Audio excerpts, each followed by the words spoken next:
안녕하세요. 안녕하세요. 행복한 시일입니다. 저는 오늘 간증을 맡게 된 고등학교 1학년 지유원입니다. 와덴스를 다닌 지 시간이 꽤 흘렀지만 여전히 간증을 할 때는 떨리는 마음이 드는 것 같습니다. 오늘 저는 창세기 22장의 말씀을 중심으로 간증을 나눠보자 합니다. 요즘 와덴스에서 창세기를 읽고 있는데요. 혹시 아브라함이 하나님의 명령을 따라 자신의 아들 이삭을 바치려 했던 이야기를 알고 계신가요? 네. 이 이야기를 간단히 설명하자면 하나님께서 아브라함에게 모리아 땅에 있는 산으로 가서 그의 아들 이삭을 번제로 드리라는 명령을 내리십니다. 이에 아브라함은 사랑하는 아들 이삭을 데리고 산으로 올라가 하나님께 드리려 합니다.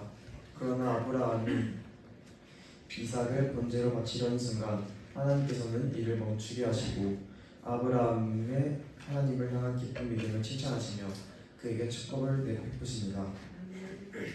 어렸을 때 이 이야기를 들었을 때는 아브라함이 정말 대단한 믿음을 가졌구나, 아들을 바칠 만큼 하나님을 신뢰하다니 라는 생각했던 기억이 납니다.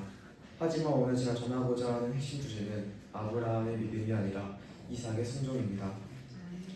이번에 이 말씀을 읽으며 문득 이런 생각이 들었습니다. 아브라함은 노인이었고 이삭은 젊은 청년이었습니다. 만약 이삭이 희생당하기를 원하지 않았다면 아브라함을 제압하고 도망칠 수도 있었을 것입니다. 하지만 성경 어디에서도 이삭이 저항했다는 기록을 찾아볼 수 없습니다. 이 점이 궁금해진 저는 구속의 역사를 찾아보았고 구속의 역사에는 다음과 같은 내용이 나와 있습니다. 이삭은 자신의 운명을 알고 두려움을 눌렀으나 아무런 저항도 하지 않았다. 그리고 그 뒤에 그의 활기 없는 손을 복돋아 자신의 제단에 붙들어 매는 줄을 매게 했다고 기록되어 있습니다. 자신이 희생될 것을 알면서도 그것을 받아들이고 심지어 그 가정에 동참하다니 과연 이런 일이 가능할까요? 이삭은 어떻게 자신의 죽음을 단단히 받아들일 수 있었을까요? 구속의 역사에서는 그 이유를 이렇게 설명합니다. 그는 아브라함의 믿음을 나누어 가진 사람이었으므로 자신의 생명을 하나님께 제물로 드리도록 부르심을 받은 것을 영광으로 생각하였다. 그리고 그 뒤에 아버지의 슬픔을 덜어드리려고 애썼다고 설명이 되어 있습니다. 다시 말해 이삭은 자신의 생명보다 하나님에 대한 믿음과 아버지를 향한 배려하는 마음이 더 컸던 것입니다. 정말 놀라운 희생의식이 아닐까요?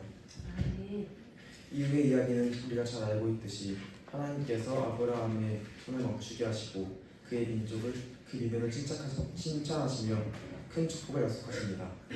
그리고 아브라함의 후손이 큰 민족을 이루게 될 것이라고 말씀하셨고 결국 이삭은 그 민족의 조상이 되었습니다. 이삭의 순종으로 인해 아브라함은 믿음의 실현을 이룰 수 있었고 그 결과 하나님의 크신 축복을 받게 된 것입니다. 그런데 저는 이삭이 겪었던 상황이 오늘날 우리의 현실과도 닮아있다는 생각이 들었습니다. 지금 이 세상은 자기 중심적으로 돌아가고 있으며 많은 사람들은 자신의 이익을 먼저 생각합니다. 하지만 성경은 우리에게 이와 반대로 남을 사랑하고 배려하라고 가르칩니다. 그러나 현실에서는 우리가 그렇게 행동하더라도 그 가치를 인정받기는커녕